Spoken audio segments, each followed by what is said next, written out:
This film is packed full of adventure, so much so they put it right in the title, just in case you missed it. And you probably did. Until a few years ago, I was not aware that this film had ever existed. I watched it then, and I just watched it again yesterday to see how well it held up. It's a little bit Star Wars, a little bit Mad Max, a little bit Planet of the Apes. Peter Strauss, Molly Ringwald, Michael Ironside, Ernie Hudson. This is 1983, Spacehunter, Adventures in the Forbidden Zone.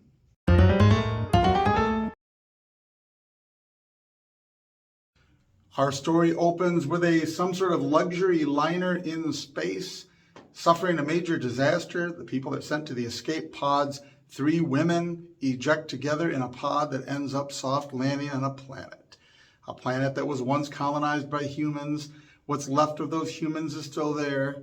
But long ago, a plague that apparently was degenerative or mutative in nature, causing massive deformities and other sorts of genetic dysfunction, had infected the colony. A medical team sent to try to save the day one of them ended up wanting to stay and become sort of the dictator of this weird, mutative, post-apocalyptic sort of planet. And various forms of tribalism exist with various groups of people in various stages of decay and deformity in competition over what remains of the food and water. The 3 women from the space cruiser, having soft landed there, enter our main protagonist. He apparently is a space hunter, which most of the time means he finds stuff, locates things, repairs stuff, gets your parts, and fixes your ship. It isn't entirely clear, but when he gets word that there are these 3 survivors and that the reward for recovering them safely is large, he decides to set course for that planet. He and his loyal fembot, his female humanoid android fembot, something like that. They make their way to the planet. The fembot ends up destroyed pretty quickly, but there on the surface of the planet, leaving his ship in a motorized vehicle, our protagonist, the space hunter, is out making his way through the wasteland of this mostly dead planet, what is left of the humans such as they are that live there, on the quest to find the 3 women. In the course, he will find various rebel groups that are fighting against the evil doctor who decided to become dictator, played by Michael Ironside. He is now the infamous Overdog, who is mutated, heavily merged with cybernetic equipment. He's somewhat robot. He seems to be semi-permanently attached to a structure. When we see him, it's really hard to describe. Also, in the meantime, our protagonist picks up Molly Ringwald. She is a young woman whose family is dead, who is making her way the best that she can to survive on this planet, offers to be his guide, turns out not to be a very useful one per se. Lots of adventures ensue. There are trains with sails attached to them. There are all manner of weird, futuristic-looking equipment that has been taken apart, put back together, and now is Mad Maxian, Road Warrior in its style, oozing with goo and stench and dirt and all manner of depravity. The humans, such as what's left of their humanity on this planet, well, again, it very much feels like the Road Warrior. And this is the mixture of genres. At the beginning of this film, we get a great introduction to a science fiction realm. Even though the special effects aren't exactly Star Wars quality, they're really cool. The idea of having the space cruiser in space, there's an emergency. We don't really see the inside of the ship. We hear the ongoings until the lifeboat ejects. And it is very, very cool in appearance. It is kind of primitive now, but at the time was fairly well done. If you love science fiction and you're starting this movie, you're really excited by this because dating it to the time, if I had seen it then in '83, I'd have been like, well, that could have been a little smoother, but this is cool. This is a sci-fi universe. Except they end up on the planet of Mad Max, and they do not leave it until the very end. So In the universe building, in the parlance of our times, what we get is very narrow. We get to only see this one planet. We do have a couple of oddball things that stand out that are kind of unique. Overdog, the weird cybernetic stuff, it almost feels like something you would do in a cartoon in the 1980s with an intention to sell the toys, not with a live action film. And because the effects are relatively primitive, they don't pull it off super well, but it is super ambitious. I guess if there were a key word I would use to describe where this goes wrong, it's very ambitious across the board, but doesn't quite make it. It's way too Mad Maxian, the weird primitive villagers. I mentioned Planet of the Apes because the Forbidden Zone, that whole phrase is very much connected with Planet of the Apes, which was out before this and after it and was immensely popular, that franchise. So when you put in a title like that, Spacehunter, The Adventures of Buckaroo Banzai, Adventures in the Forbidden Zone, all of it felt like it was trying to do the marketing appeal to be a little bit of everything to everybody. The science fiction beginning sounded like a setup that we were going to learn more about this universe and it was going to be really cool and we'd see more of it. And they travel the galaxy looking for these three women, but it doesn't happen. It's all on one planet once they get there.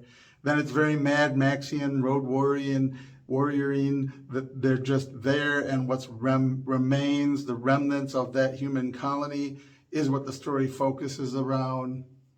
Meeting Ernie Hudson, who is also a space hunter who lost his ship. He then teams up with our protagonist, and it kind of felt like Darmok and Jalad at Tanagra. Picking up Molly Ringwald to be the sidekick, ultimately rescuing the three women. It felt like it would have been much better as the pilot of a TV series. If this were the pilot of a TV series and you trimmed out some of the fat, we would have met Spacehunter. We meet his fembot, who gets destroyed but could be rebuilt, or a new one bought that looks like her.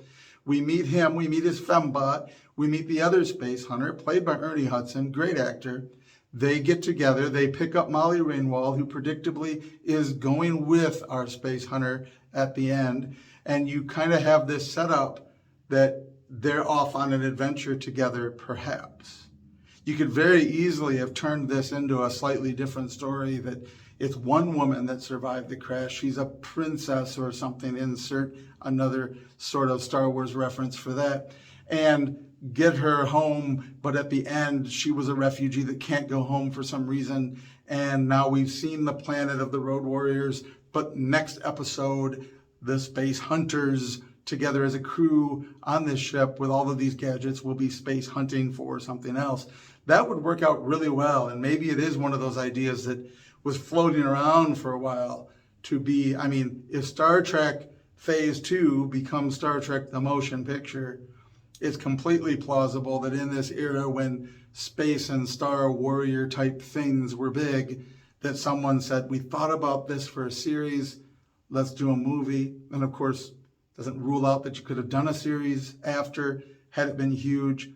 But because it isn't the pilot of a series, it's a standalone film, it feels really bizarre to get the Space Hunter set up in space and then only see this one horrific, despicable, ugly, and stench-ridden planet through the whole film.